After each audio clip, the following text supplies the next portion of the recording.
Yippee-ki-yay, motherfucker.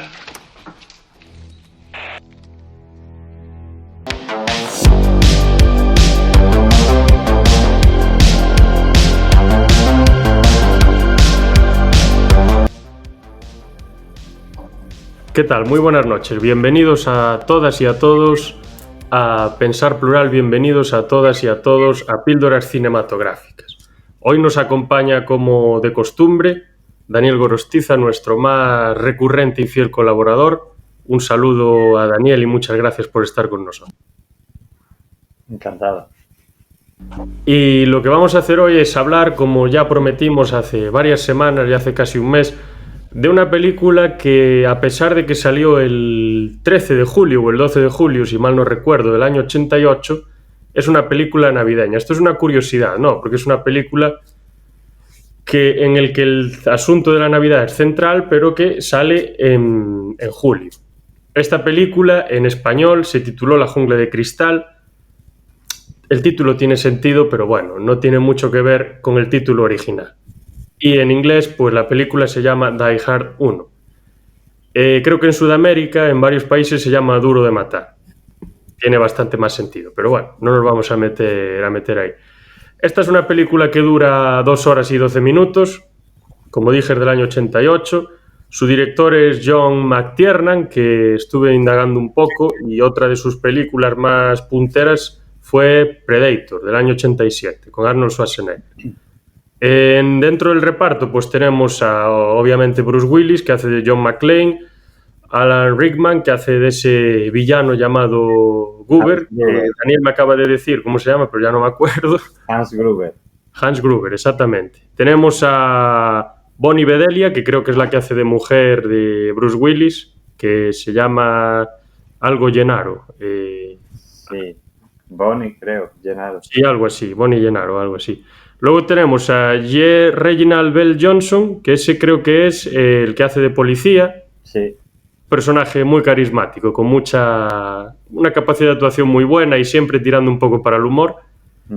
Que me comentabas tú que salía en una serie muy famosa de televisión, ¿no? Sí, una serie que en inglés se llamaba Family Matters, pero aquí se llamó Cosas de Casa y es conocida por todo el mundo por ser la serie que popularizó a Steve Urkel, el de He sido yo y todo eso. Pues él siempre tenía problemas con su vecino y la familia del vecino, que era un policía, y el actor es el mismo. Y es curioso que los dos casos hace de policía y además del mismo tipo de policía, del tipo de policía así obeso, simpático y tal y cual, que lo que quiere es no meterse en ningún problema. Justo el papel que hizo en La jungla, de hecho. Sí, muy parecido. La forma de actuar quizás sea el registro que tiene este hombre, pero sí, es bastante parecido.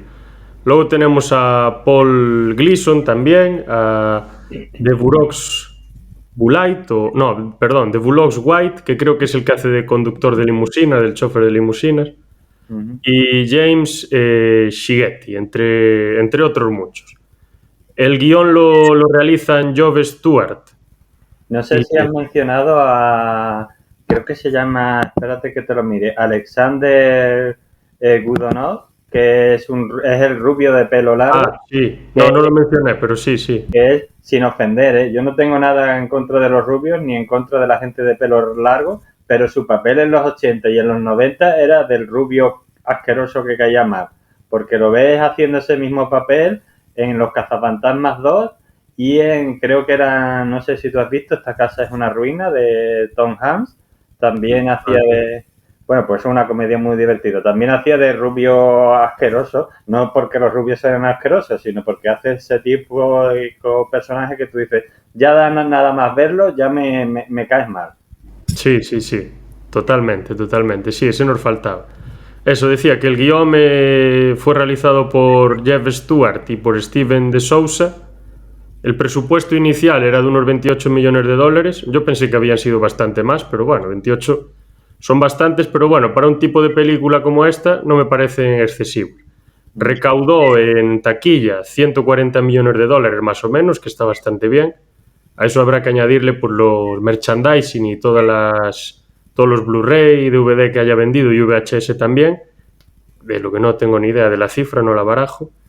La distribuye la 20th Century Fox, la música la desarrolla, la crea Michael Kamen. Aparte de crear la banda sonora, pues supongo que sería también el que elegiría pues otras piezas musicales para reproducirlas a lo largo de la película. Hay varios temas relativos a la Navidad, creo, si mal no recuerdo. Sí.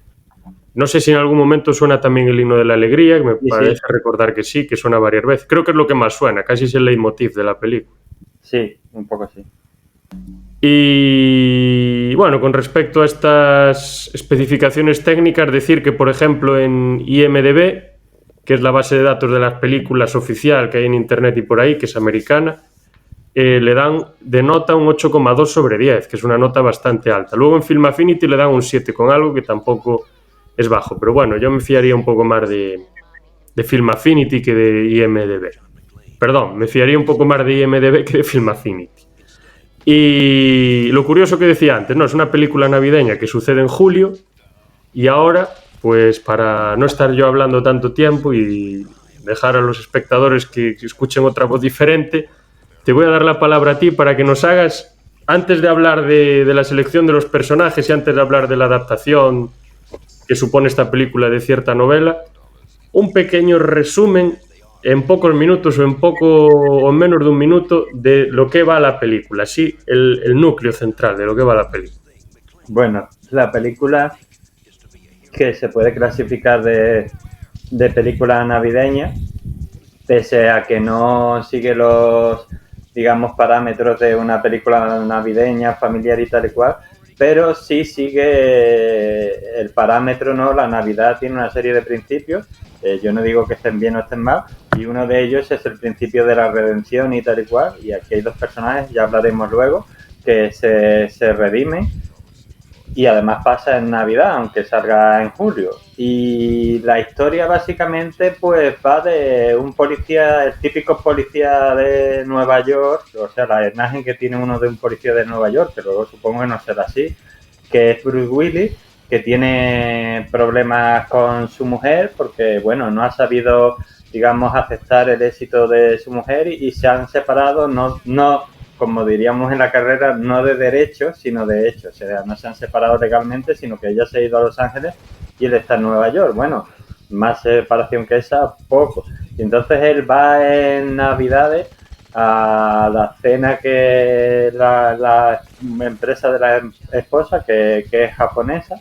Esto es un detalle importante que a mucha gente se le pasa, pero hay que tener en cuenta que en los 80 fue cuando los japoneses tomaron Estados Unidos y bueno, hasta prácticamente hoy. Quiero decir, en los 80 las grandes empresas americanas pasaron de ser americanas a ser japonesas. Y por eso, si ves muchas pelis de los 80 vas a ver el factor del empresario japonés. Era solo una curiosidad frívola. El tema es que va para allá a la fiesta, es como el invitado indeseado porque está ahí, pero hay un poco de incomodidad, total, que tiene una discusión con la mujer y se refugia en el baño. Y es cuando el edificio es tomado por unos terroristas.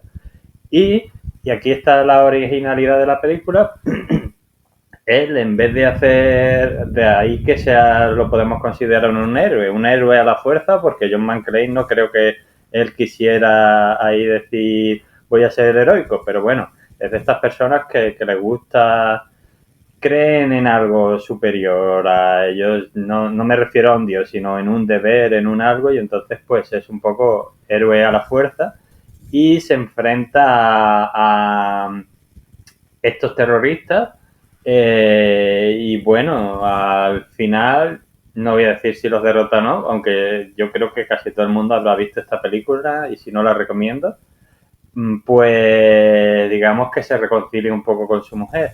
La gracia de la película es que, porque estamos acostumbrados a ver un montón de pelis de acción y hoy en día más aún, y lo que pasa es que muchas cosas, o sea, lo de Bruce Willis en La Jungla de Cristal es difícil de creer, sí, pero te lo presentan de una forma que tú te lo podrías creer.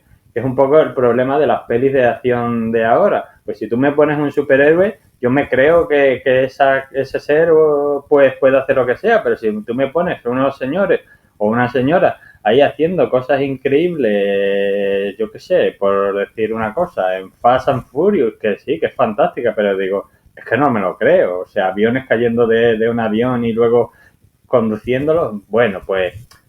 Y es la virtud de esta película, que te lo hace creíble. Aunque parezca imposible, tú dices, bueno, los va cogiendo uno a uno, al principio no saben que existe, los va emboscando y tal y cual. Y resulta creíble. Y además tiene la cosa, y esto creo que alguna vez lo comentó David, que no es el típico héroe de acción de los 80, ese Schwarzenegger o ese Stallone, que acaba en la película sin despeinarse, ¿no? Bruce Willis acaba la película fatal, o sea, ha estado a punto de morir varias veces, los pies le sangraban, tal y cual, lo cual lo hace más creíble y lo cual un poco le da más originalidad a la trama, porque, hombre, después de todo lo que pasa, si encima no está el hombre un poco más agullado, pues es que te resulta más increíble todavía. Entonces yo creo que ahí está la gracia de la película. No que la acción sea real, porque es muy poco probable que si eso fuera real pasara como en la película, pero te lo crees, te lo presentan de una forma que tú dices, vale, esto me lo creo, el hombre este está sufriendo y está derrotando a los terroristas, pero de una forma lógica, no llego allí y me cargo a 20 del tirón, eso no se lo cree nadie. Claro, luego el problema de esta saga, si se le puede llamar así, es que en la primera, en la segunda y en la tercera quizás sea medianamente creíble, realista lo que pasa, aunque algo pues, bastante difícil que suceda, pero la probabilidad está ahí. Y ya creo que a partir de la tercera o mediados de la tercera, la saga ya se convierte en una fantasmada, porque cuando tira un helicóptero con una pistola, una cosa así en la cuarta, luego en la quinta el tema de Chernobyl y demás... Eso, claro, ya volvemos a esas películas de acción que, bueno, son entretenidas, pero son increíbles. Es lo que decías tú. Si me metes una película de acción de Superman, pues me creo que coja un edificio con un dedo y lo destroce. Pero no me creo que Sylvester Stallone, que es Rambo, que es un tío que tiene una metralleta, que pelea muy bien y demás, y que sabe sobrevivir muy bien, pues sea capaz de matar a 750 personas sin una metralleta. O sea, ese es el problema. Ahí está el tema de, yo creo que lo que decías tú, que La jungla de cristal o Die Hard lo que convierte es al héroe pues en alguien humano, en alguien que sufre, en alguien que le cuesta muchísimo conseguir las cosas, y como que eso nos hace, ¿cómo se diría? Reflejarnos en ese personaje, ¿no? Porque vemos como que a pesar de que es un héroe, a pesar de que es capaz de enfrentarse a los mayores peligros, a estos terroristas de Centro Europa, que yo creo que muy posiblemente eran alemanes, la mayoría de ellos, o checos incluso, austriacos, bueno, de donde fuese. Pues que a pesar de ser capaz de hacer eso, lo hace desde un punto de vista y desde una posición del sufrimiento y desde el esfuerzo, como prácticamente hacemos nosotros para conseguir cualquier cosa. Y eso yo creo que llega bastante al espectador. De la otra manera dices, bueno, Stallone ya cogerá un bazooka y disparará contra el avión, y el avión no solo explotará, sino que aparte de explotar, la cabina saldrá volando para otro lado y se salvará justo el copiloto porque es el único que no es culpable. Cosas de ese estilo. Y esta película sí que no deja caer en ese... ¿Cómo se diría? En esa forma de hacer cine, por ejemplo. Pero bueno, las demás sí que caerían completamente. Y aparte está el tema de que es un héroe por accidente. Porque es una persona que le cuesta un poco el tema de ser policía, creo que lo tiene un poco... Lo hace, pero bueno, lo tiene así un poco de lado, no le convence mucho, ¿no? Y no está muy contento con su trabajo, tampoco con su relación con su mujer, y por accidente, que creo que lo invitan sin querer a la fiesta. Por accidente, por azar, sin querer, pues acaba en medio del desarrollo de una serie de hechos que él ni se imaginaría en sus peores pesadillas. Y aparte eso le lleva pues a redimirse, como tú dijiste, le lleva a un punto que a lo mejor sí que tampoco se imaginaría en sus mejores sueños, ¿no? El reconstruir su familia y todo este tema. No voy a decir tampoco cómo. Y este personaje se llama John McClane, pues está inspirado en el personaje de una novela, de dos novelas que escribe Roderick Thorp. Roderick Thorp era un señor que fue profesor de literatura durante varios años en Estados Unidos. Yo creo que fue en Nueva York, con alguna universidad de la zona. Y curiosamente esta persona su padre tenía una agencia de detectives privados. Y él, no me acuerdo bien si porque su padre murió o porque enfermó o porque él ya tenía una edad y quiso delegar competencias en él, pues era él una especie de gerente luego de esta empresa. Y luego mezcló ese tema de ser conocedor de todo este ámbito detectivesco, policial y todo este asunto con sus conocimientos literarios, que creo que eran bastantes, creo que era bastante buen literato y creo que era bastante buen profesor, pues combinó todo esto y surgió también seguramente influido por el noir, por las novelas hardboiled, policíacas y todo esto. Creó, se puede decir, 2 novelas. La primera es del año, tengo que mirar aquí la fecha, 66, se titula The Detective o El Detective. La adaptación al cine de esta novela se hace 2 años después, en el 68, en España sale en el 69, se titula también The Detective y el director de esta película sería Gordon Douglas, o Douglas, depende cómo pronunciemos, y su actor más reconocido y protagonista sería Frank Sinatra. Bueno, seguramente te acuerdas, de esta película hablamos hace 1 o 2 meses, cuando hablamos del noir de los 60, ¿no? Sí. Una película noir total, pero con unos toques bastante oscuros. Realmente lo que hace el personaje, que se llama Joe Leland, es investigar, pues, a través de un asesinato de un homosexual, pues empieza a tirar del amante y va sacando toda la morralla que hay en la ciudad de Nueva York, ¿no? Temas de prostitutas, drogas, corrupción, lo de siempre dentro del noir. Y es un personaje, pues, que se ve atormentado en cierta medida, pero que realmente ese tormento no hace que escape del caso, hace que todavía se sumerja más. Es un antihéroe, pero bueno, es un estilo muy clásico de antihéroe, ¿no? Porque creo que aparte de estar atormentado, tiene una serie de valores absolutos que lo influyen y demás. Luego, al poco tiempo, al cabo de unos cuantos años, más de 10 años, se pensó, más de 10 y más de 15, en hacer una segunda parte de esta película. Cuando creo que este hombre, Roderick Thorpe, este escritor, saca su segunda parte, su secuela, que se llamaría Nothing Lasts Forever, que es la que tengo aquí, no sé si se ve bien, pone aquí, Roderick Thorpe, Nothing Lasts Forever, Basis for the Film Die Hard, 25th Anniversary, o sea, 25 aniversario, base de la película Die Hard, o Duro de Matar, o La Jungla de Cristal, el nombre del señor, Roderick Thorpe, y el título, Nothing Lasts Forever. Y no sé si se ve desde ahí, hay un helicóptero aquí pequeño, no sé si eres capaz de ver. Bueno, si no, lo acerco. Se ve ahí un helicóptero de color rojo. Sí. Que bueno, quiere decir bastante. Pues esta la escribe en el 79 y se pensó en el momento que se podía hacer una adaptación al cine también de la misma.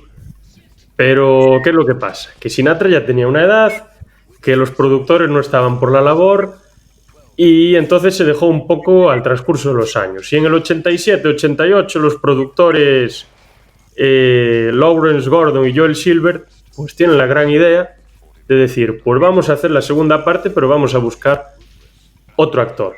Uno de ellos, de los actores que ellos querían, era el de Harry el Sucio, el de Clint Eastwood, exactamente, era el de El bueno, el feo y el mal. Pero bueno, al final pues no salió a flote. El tema el asunto curioso de este libro es que el personaje central, Joe Leland, aunque en la película se llame John McClane, es una persona de 60, casi 70 años, ¿no? Y le sucede algo curioso trágico, en el mismo hotel, en el Nagatomo Plaza, o como se llama. Porque creo que no es el mismo, o sea, es un hotel con las mismas características, pero no es exactamente el mismo. Que el hotel es secuestrado por unos terroristas de Centro Europa, tal, que son muy inteligentes, que tienen mucho conocimiento y saben muy bien cómo manejar las armas y hacer todos estos temas. Su hija está dentro del hotel y él tiene un problema, no se sabe muy bien cómo, que intenta salvar a su hija, pero se le cae por la ventana. Entonces su hija pues se desprende y se muere. Y esa es la principal diferencia, la edad del personaje, porque en La Jungla de Cristal, pues Bruce Willis hace el personaje de un actor de unos 35 o 40 años más o menos, y aquí es un actor de unos 75 o 70 años. Y luego el tema de la hija, que realmente la hija en La Jungla de Cristal es una niña de 5 años y no está ni en el entorno. Y ya hablando ahora de Bruce Willis, ya habiendo introducido esto, que creo que se me fue un poco largo, te voy a preguntar a ti, ¿cómo fue ese proceso de selección? ¿Cuál fue la repercusión que tuvo? ¿De dónde venía Bruce Willis? ¿Qué venía haciendo? ¿Por qué pudo ser visto a su elección de una manera pues no demasiado acogedora y todos estos temas relacionados? Y también luego que nos hables un poco del villano, ¿no? De este actor de Alan Rickman, que nunca me sale. Pues, ¿de dónde viene? ¿Qué hizo antes? Luego, ¿qué hizo después? Que tiene un papel muy famoso en la historia del cine posteriormente. Sí, sí. Bueno, lo que pasa, también tenemos que pensar una cosa, que estamos en los 80, porque hoy en día vemos actores de cine haciendo series o actores de series haciendo cine, y es una cosa muy normal, ¿no? Hace poco, pues Gina Ortega, actual reina del terror, pues hizo la serie de Miércoles. Incluso un director de cine como Tim Burton dirigía los episodios. Sí, eso pasa ahora, pero en los 80, por un lado estaba la tele, que se consideraba, aunque era más consumida que el cine, como algo secundario. Esto es de las masas y el cine es arte. Entonces los actores de las series son actores de las masas y los actores del cine son gente pues que se dedica al arte y una cosa más elevada, lo cual es una tontería suprema, porque hay películas de la televisión que a lo mejor pueden ser, o series mejores que películas, o sea, eso es tontería. Pero era la mentalidad. Yo lo digo por el tema de que él se hizo muy popular por una serie que en América se llamaba Blue Moon y aquí se llamaba Luz de Luna. Blue Moon o Moonlighting. Moonlight. Blue Moon es la de anime, ¿no? Sí, es verdad, es verdad. Y una canción de Sinatra también, perdona. Moonlight, es verdad. Luz de Luna, que la hacía con Sybil Shepherd, que era una actriz muy famosa en aquel momento, y que era la típica, era de detectives, por cierto, pero era la típica comedieta así divertida para pasar el rato, muy irónica, muy sarcástica, y sí investigaban casos, pero era más rollo otra película que luego haría Bruce Willis, no tan exagerado, pero más rollo El Gran Halcón, ¿vale? De ese tipo. Sí, era una serie de estilo neo-noir, pero para reírse, una comedia, ¿no? Y con sus partes románticas.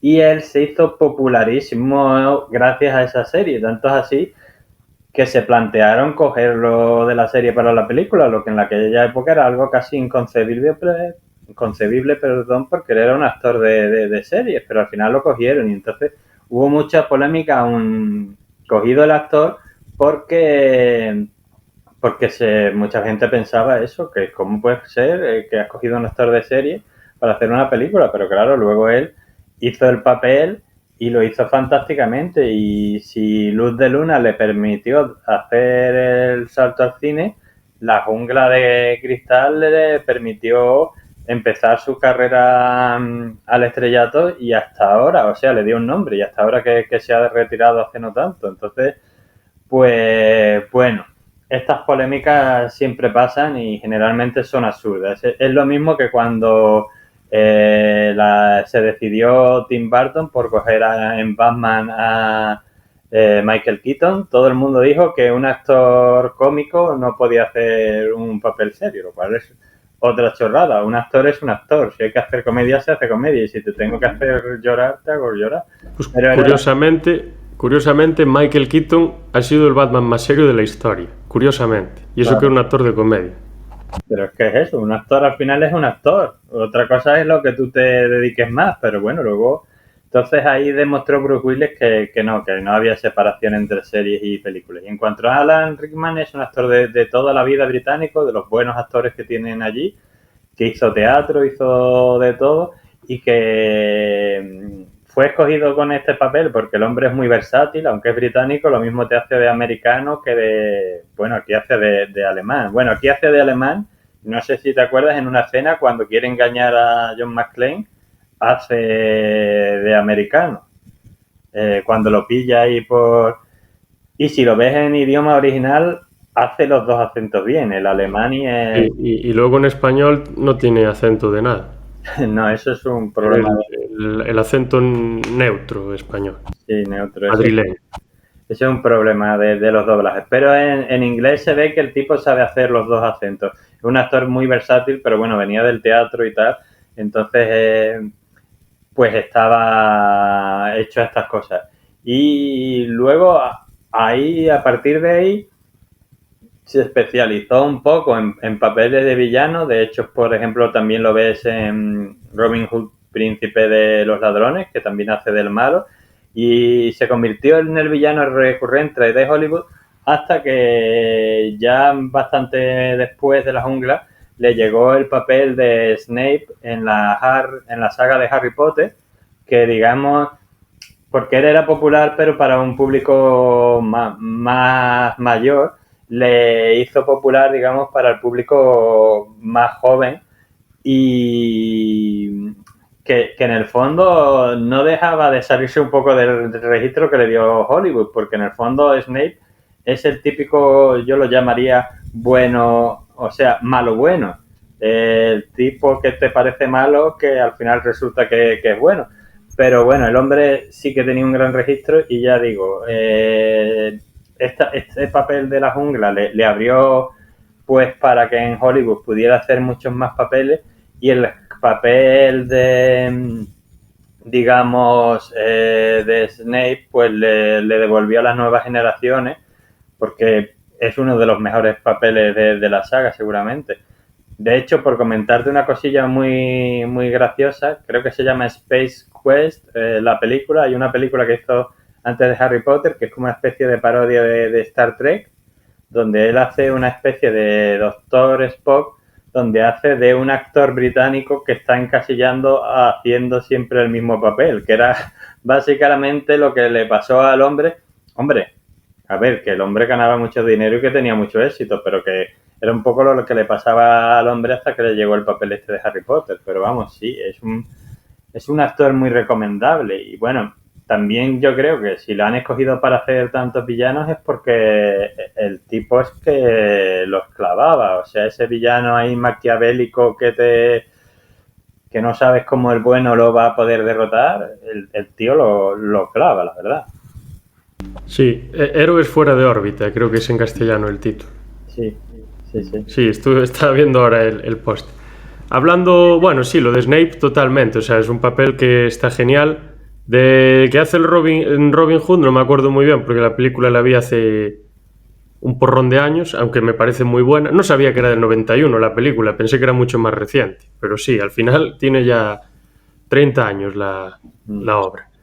Y luego hablando otra vez de eso que decías de Bruce Willis, de esa película estilo policíaco, detectivesco y demás, pero humorístico, hay una película que ni de lejos llega al nivel de ¿cómo se dice, hombre? De la película que comentaste, de El Gran Halcón, que es del 2010, que se titula Vaya par de polis, que la hace también con un afroamericano, un actor también muy conocido. No me acuerdo ahora exactamente el nombre, pero es un actor conocidísimo. Y realmente es muy de ese estilo, solo que tira un poco más a la comedia. Luego hay una anécdota muy curiosa con respecto a Bruce Willis, y tiene mucho que ver con lo que acabas de comentar tú. Decías, no, es que las series y las series y las películas pues están completamente separadas. Alguien que hace series no puede hacer películas. En esa época me refiero, en los 80, 90 y demás. Sobre todo en los 80, en los 90 yo creo que ya saltaban para todos los lados. Pues, bueno, Columbo al final hacía un poco de todo, pero sí, lo normal no era eso, era un caso entre muchos. Pues a Bruce Willis, cuando la gente empezó a ver la película, la empezaron a poner en los cines, primero hicieron como unas pruebas, ¿no? Antes de sacar la película públicamente, pues hacían unas proyecciones en en cines muy concretos en Estados Unidos, que eran medio privadas, ¿no? Supongo que la gente pagaría más o sería gente de Hollywood o productores o gente que estuviese metida ahí, pues les dejaban ver las películas. Supongo que hoy también se hace. La Premiere se llama, ¿no? Se llama Sí, así. no, se sigue haciendo, no tienes que pagar nada, vas gratis, pero tienes que firmar un acuerdo de confidencialidad y tal y cual. Y además tienes luego que rellenar un test diciendo qué te ha parecido la película, pero un test detallado, en plan, el final tal y cual, o sea que sí, no tienes que pagar nada, pero luego tienes que echar a lo mejor otra hora ahí rellenando el test y tal, y como se te escape algo, pleito millonario, ya te lo digo. Sí, pues una de estas. Pues la gente en cuanto vio a Bruce Willis se comenta que empezó a buchar un montón. Porque no les transmitía lo que ellos pretendían que les transmitiese. Y no les cuadraba nada ese personaje en la película. Pues ante esto, los productores y todo el equipo y demás dijeron, bueno, como la gente tiene esta reacción ante Bruce Willis, ya sabemos lo que vamos a hacer. Quitamos a Bruce Willis del póster de la película, que si te fijas, bueno, aquí este póster que tengo yo aquí del Blu-ray sale aquí delante con el edificio detrás, pero el póster normal sería la torre y a un lado, a la izquierda me parece que, no sé si está por aquí dentro. No, bueno, da igual. No sé si es a la izquierda o a la derecha, sale Bruce Willis con la pistola así en medio pequeño. Pues los productores decidieron, bueno, lo quitamos de ahí. Así la gente no piensa que sale Bruce Willis, le borramos el nombre del póster o de la carátula o lo que sea, y ya que vayan al cine. Bueno, pues la película empezó a vender tantas entradas y le empezó a gustar tanto a la gente porque no sabían realmente que salía este personaje, que al final, al cabo de 3, 4 meses o 2, no sé cuánto, dijeron, bueno, vamos a poner a Bruce Willis otra vez porque a la gente ya le da igual. La gente ya lo aceptó a Bruce Willis. En ese momento, cuando llevaron 1 o 2 meses proyectando la película y ganando un montón de dinero, la gente ya, por lo general, ya dijeron, vale, ya está, Bruce Willis es un héroe de acción, ¿no? Y fue esta la anécdota tan curiosa que le pasó. Pero realmente tiene la explicación justo la que dijiste tú. Es un tío que viene de hacer el tonto, como quien dice, una serie de humor, aunque una serie que era buena, y viene de una serie, pues ¿qué va a hacer en una película? Además, también está el tema un poquito...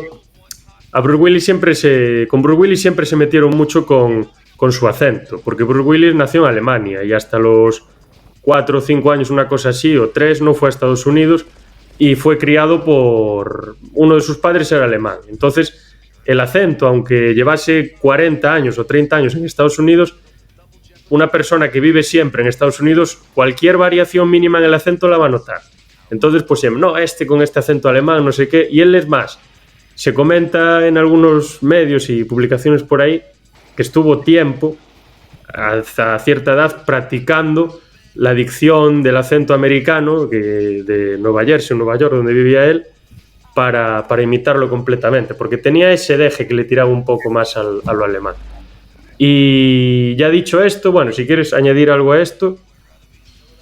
No, bueno, sí, esas cosas pasan, con los acentos en América son muy exquisitos, pero bueno, luego coges y me traes aunque sea un gran actor, un actor británico para hacer de alemán, o te coges y resulta, mira, esto es una cosa muy curiosa.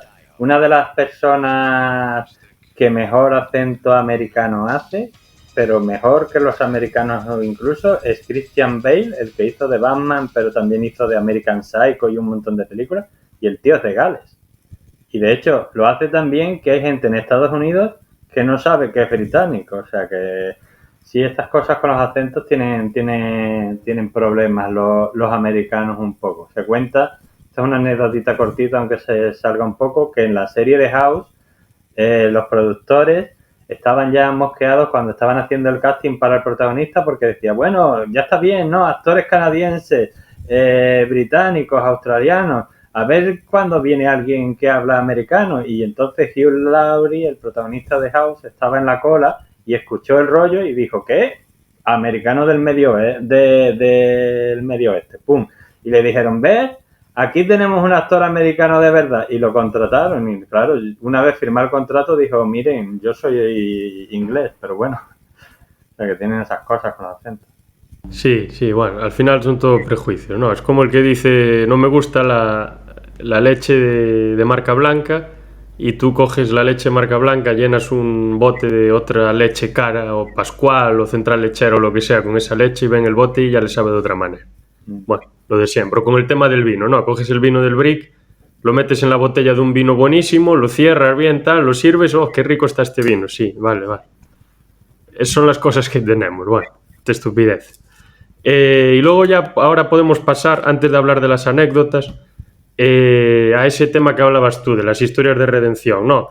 De John McClane y del otro personaje de Reginald Bell Johnson. Sí.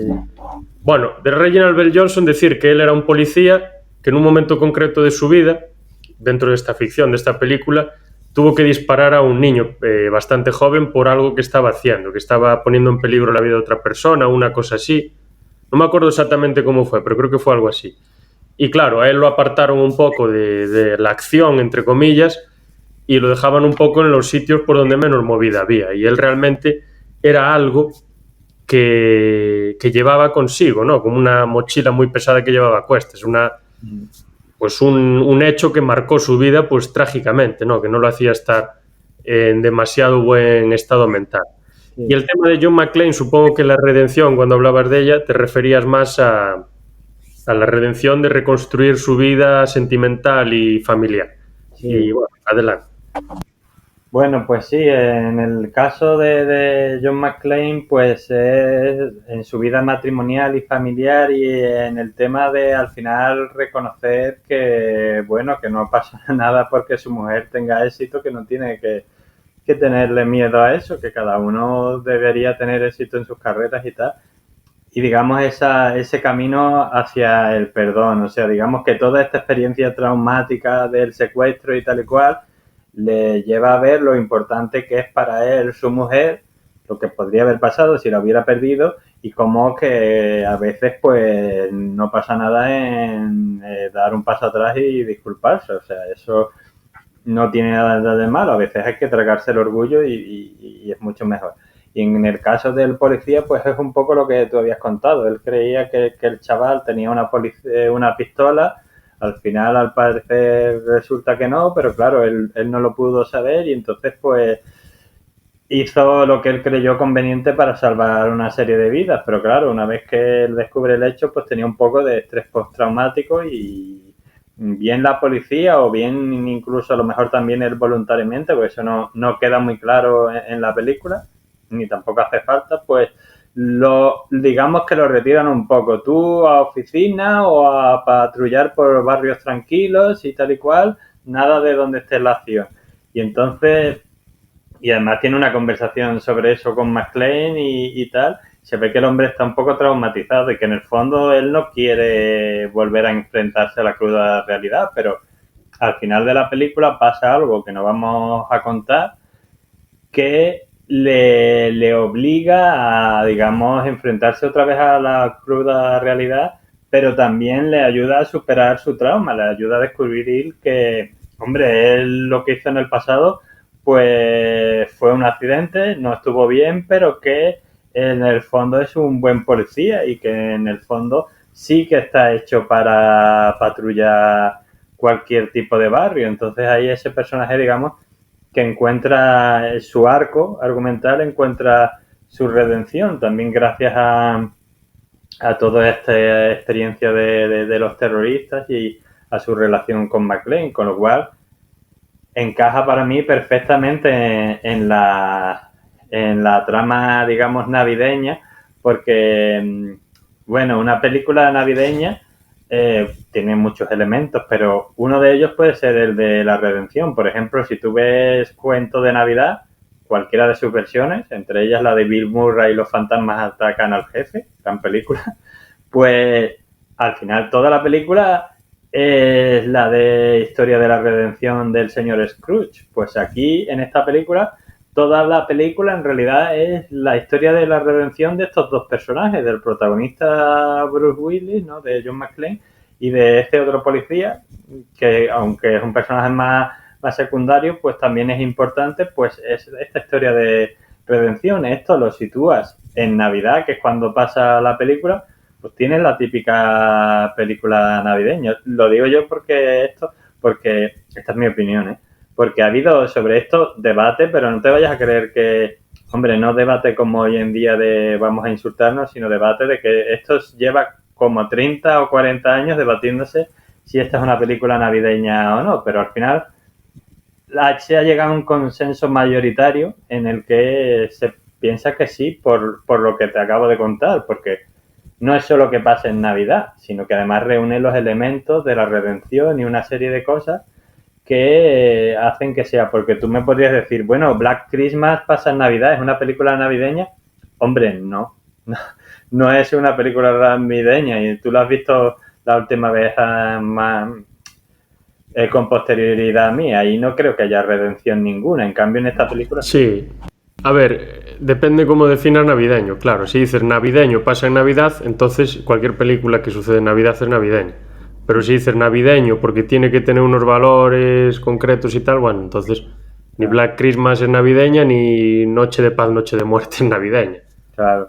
Pero Arma Letal podría considerarse navideña, por ejemplo. Dice mucha gente que sí. Pues sí, claro, sí, sí, reúne esta serie de elementos, como por ejemplo en la jungla reúne el de la redención u otros elementos que puede tener, pues sí, se puede considerar navideño. O sea, no solo es la época, sino además es la temática. Tiene que tener, aunque sea una película de acción, me da igual, puede ser una comedia y también si reúne los elementos, o sea, el género no importa.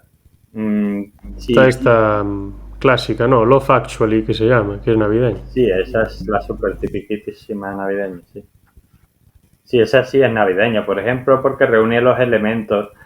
Pues la jungla los reúne, así que al final pues se ha llegado a la conclusión de que es una película de acción, sí, pero navideña. No solo que pasa en Navidad, sino que se mete dentro de la temática navideña. Quizá uno de los principales problemas que lleva ese debate también es la decoración y la ambientación, porque pasa en Los Ángeles y en Los Ángeles pues suele hacer, hombre, tampoco haría un calor para derretirse en diciembre, pero bueno, pues a lo mejor de los 15 grados no bajan. Entonces ni hay nieve, ni hay abrigos, ni hay renos, ni nada, y árboles se ven 4 o 5. Pero sí que es una insistencia constante en el tema de la Navidad, Navidad, Navidad. Incluso el tráiler, lo primero que escuchas es decir, el día antes de Navidad, no sé qué, no sé cuánto, e incluso la música de fondo es una música, un villancico, más por decir. Sí. Y, hombre, yo creo que sí, que se puede considerar una película navideña, pero, por ejemplo, el otro día vi un top, no me acuerdo de quién era, de películas navideñas. Y la segunda de las películas que ponían en el top, la primera era esta, La Jungla de Cristal. Y la segunda era El Día de la Bestia, de Alex de la Iglesia. Y yo, a ver... Claro, la película pasa en Navidad, pero ¿qué tiene eso de navideño? Nada. Absolutamente nada. Gremlins podría ser una película navideña, por ejemplo. Sí, sí. Podría serlo perfectamente. Y sí, yo creo que podemos pasar a esas anécdotas que te decía para luego ya poner fin y hablar un poco del significado que tiene esta película en el cine de acción, a modo de conclusión. Las anécdotas son, por ejemplo, en un momento concreto de la película, tirando hacia el principio, se ve un tráiler enorme, un truck, como le llamarían los americanos, entrando en el hotel, ¿no? De repente se abre cuando está dentro, salen todos estos terroristas y se ve que dentro del tráiler no hay absolutamente nada. Pasa un rato y se ve que dentro del tráiler, luego de pasar otras cosas en la película y de ver otras escenas y demás, se ve dentro del tráiler una ambulancia. Y a ver, aquí metisteis el gazapo y el productor dice, bueno, nada, eso da igual, queda ahí, tal.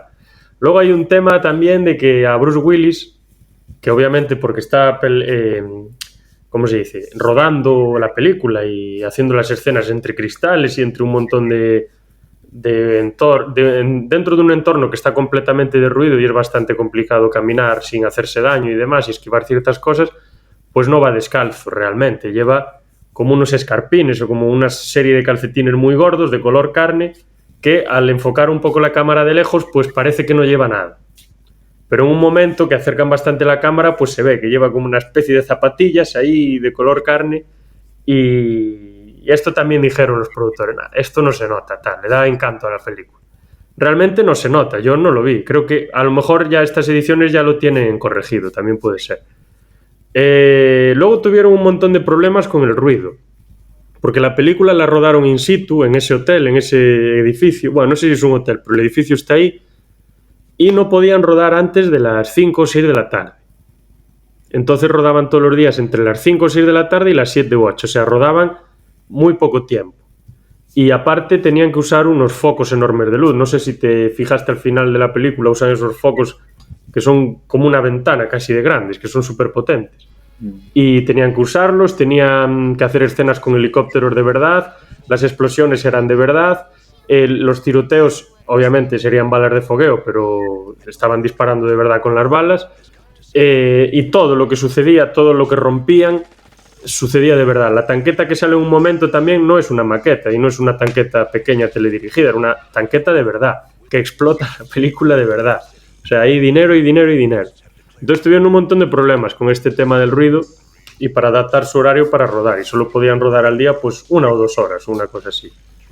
Cuando hicieron las escenas con los helicópteros del final, sí que es cierto que una parte de las escenas las hacen con una especie de drones, porque hombre, realmente tampoco vamos a matar a los pilotos, ¿no? Claro.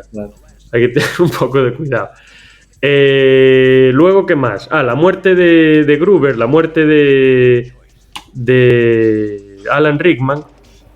La muerte. Cuando se cae de la ventana, pues él, esa cara que vemos de miedo cuando se está cayendo, que es una escena mitiquísima, casi la más mítica de la película, pues esa cara es de verdad, porque a él le dijeron que él se iba a caer. Y obviamente tenían una lona debajo para que no se matase, porque si no se cae desde ahí, adiós. Pero no avisaron cuando se iba a caer. Entonces de repente lo soltaron y él claro, el corazón se le saldría por la boca. Se asustó de tal manera que esa cara que vemos es una cara... Él no está actuando en ese momento, él está muerto de miedo y se ve ahí esa cara toda asustado. Luego hay también otro asunto, ya por último con respecto a las anécdotas, y es que tanto en el libro, en la novela de Roderick Thorpe, en Nothing Lasts Forever, Nada es para siempre, esa que tengo ahí detrás, como en la película, en Die Hard, los terroristas que se presentan son un tipo de terroristas cultivados, ya con estudios, con conocimientos muy avanzados, con una visión, ¿no? Con un plan trazado. No son esos típicos terroristas o asesinos que pues cogen y de repente un asesino en masa, no, mata 40 o 50 personas, no. Son unas personas que forman parte de organizaciones, de grupos paramilitares que están entrenados, que están educados y que saben lo que hacen. Y que tienen más conocimiento sobre el uso de las armas y de ciertas tecnologías que los propios policías. Ya vemos ahí cómo hace este que es de color, uno de los que le ayuda, que debe ser el informático de la banda, pone 4 botones y ya el edificio ya está loco, es capaz de sabotear las comunicaciones en nada, con un teclado, venga, 3 cosas. Y esto lo vamos a ver constantemente en estas películas, creo que sobre todo en la cuarta, creo que es donde más se ve, con eso del caos total y toda esta historia. Sí. Era el tipo de terroristas, creo yo, que se estaba empezando a desarrollar y que con la llegada del nuevo milenio, pues llegamos a encontrarnos con Al-Qaeda, con ISIS y con todas estas asociaciones, que al final muchos de ellos pues son personas que estudiaron en Estados Unidos, en Inglaterra, sin irnos más lejos. Osama Bin Laden era uno de ellos, que creo que era ingeniero de caminos, o no sé qué historia es. Y bueno, básicamente eso. No sé si quieres añadir algo con respecto a este tipo de terroristas o alguna anécdota que tenga que ver, o si quieres ya pasamos ya a la conclusión, a centrarte en el significado que tiene esta película en el cine de acción, que creo que ya un poco ya lo esbozaste.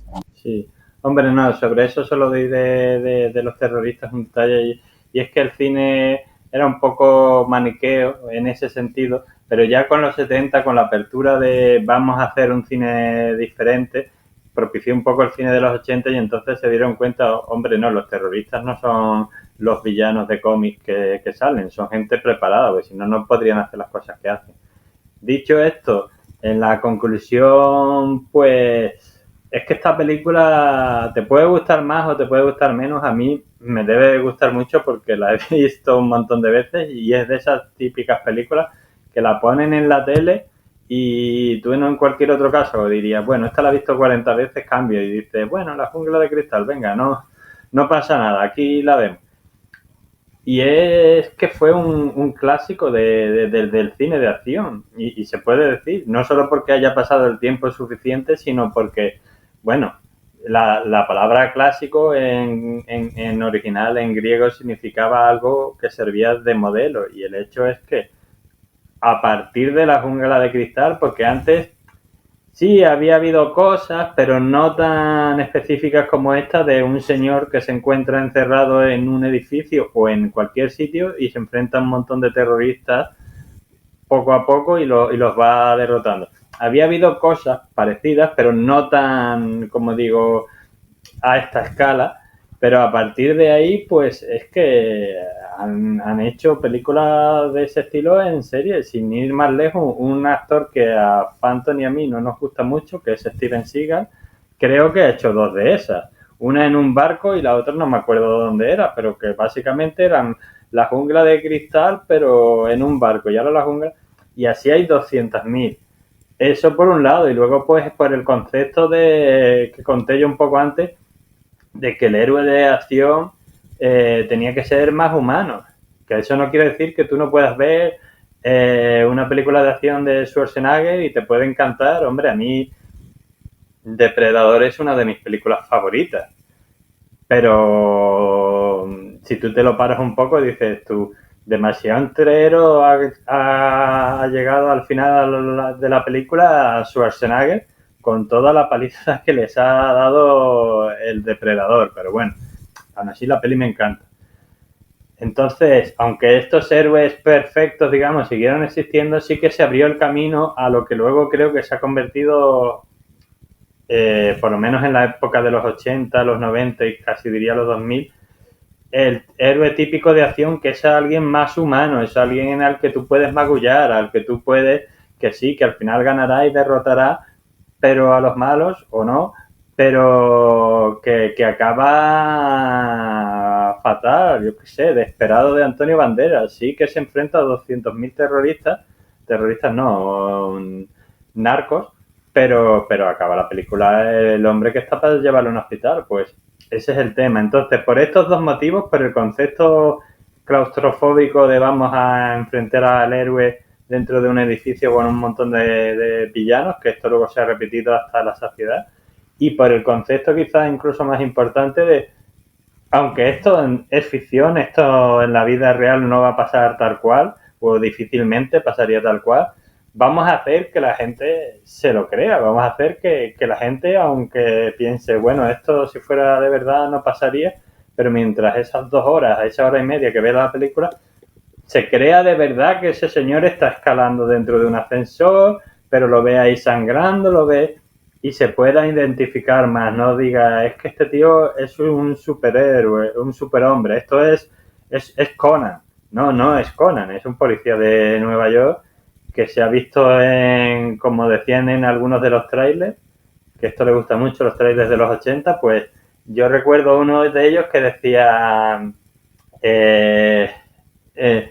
el hombre inadecuado en el lugar adecuado. Pues básicamente es un poco eso, el héroe a la fuerza. Entonces ahí se convirtió en un clásico, por estas, digamos, 3 cosas que acabo de decir. Sí, el momento inadecuado, la persona inadecuada y el día inadecuado. Exactamente. Sí, totalmente, es eso. Sin ir más lejos, una de las películas de las que nace esta, que tuvo el guión mejor pagado de la historia hasta el año 95-96, es El último Boy Scout. La jungla 1.5, que decías tú muchas veces. Sí. O 2.0, no me acuerdo bien cómo decir. Que está bastante bien la película, pero se parece bastante, la verdad. Aunque es un poco más buddy film. Pero bueno, La jungla 1 también es buddy film, porque con el otro personaje, el policía, también en esta tiene un afroamericano, Jason Wayans o algo así se llama. Pero sí son bastante parecidas y es prácticamente el personaje, ese prototipo, ¿no?, de ese antihéroe que se crea. Creo que recoge todo ese espíritu de los 70, ese tipo Serpico, ese tipo un poco también Columbo, porque es de ese estilo así, ese personaje de Cruising también, ese personaje de, ¿cómo diría?, de Taxi Driver, ¿no? Un personaje poco cuidado, que pasa un poco del asunto, pero bueno, que no está nada convencido, pero que al final, pues, me cae la pelota encima y tengo que rematar de cabeza, prácticamente, o sea, es lo que me toca. Y bueno, con todo esto dicho, yo, con respecto a la importancia que tiene el cine de acción, pues poco tendría que añadir, la verdad, creo que quedó bastante claro. Y como estamos repitiendo el tema de darle notas a las películas, pues yo a esta voy a subir un poco con respecto a las Tortugas Ninja y a Spaceballs, que son bastante buenas películas, que ya hablamos de ellas, pero bueno, yo le daría casi como en IMDb, yo le daría un 8 a esta película.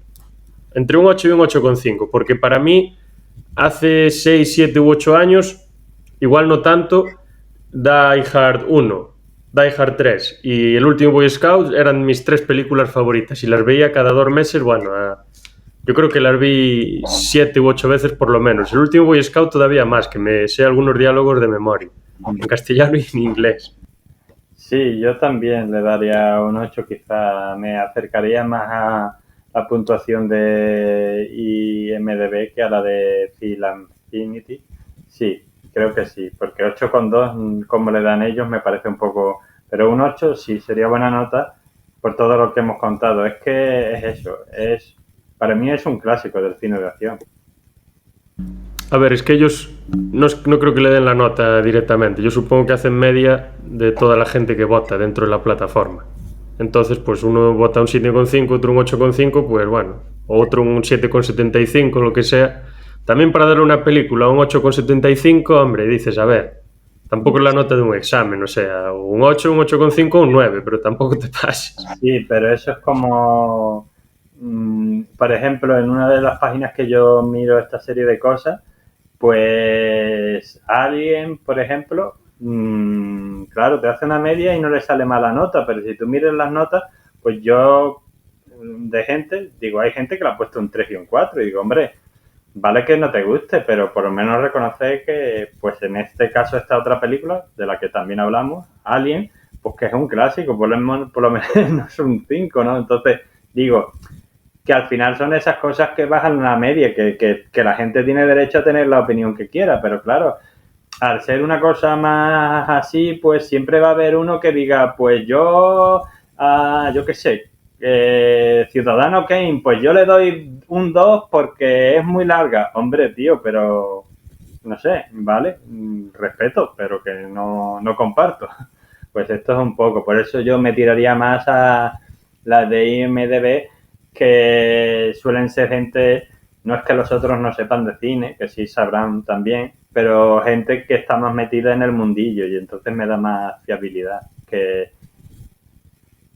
Sí, son profesionales, porque en otras plataformas, pues se puede meter cualquiera, que la gente sabe mucho de muchas cosas, pero bueno, no es lo mismo estar ahí metido que opinar desde fuera. Claro. Y pues nada, ponemos fin al capítulo de píldoras de cinematográficas de hoy sobre esta película, sobre Die Hard. Y bueno, antes de nada aprovechamos para felicitar las fiestas a todos nuestros oyentes y espectadores, tanto el año como la Navidad, si es que celebran estas cosas. Y nosotros volveremos pues el día 8 de enero con otra píldora sobre, en este caso, la continuación de Alien, el octavo pasajero del año 79, que es Aliens, el regreso, ¿no? Del año 86, si mal no recuerdo, de James Cameron, que justo acaba de sacar una película, Avatar 2, hace bastante poco, que está rompiendo las taquillas. Así que hasta la próxima y muchas gracias, Daniel, y gracias a nuestros espectadores también. Jig Picalle, motherfucker.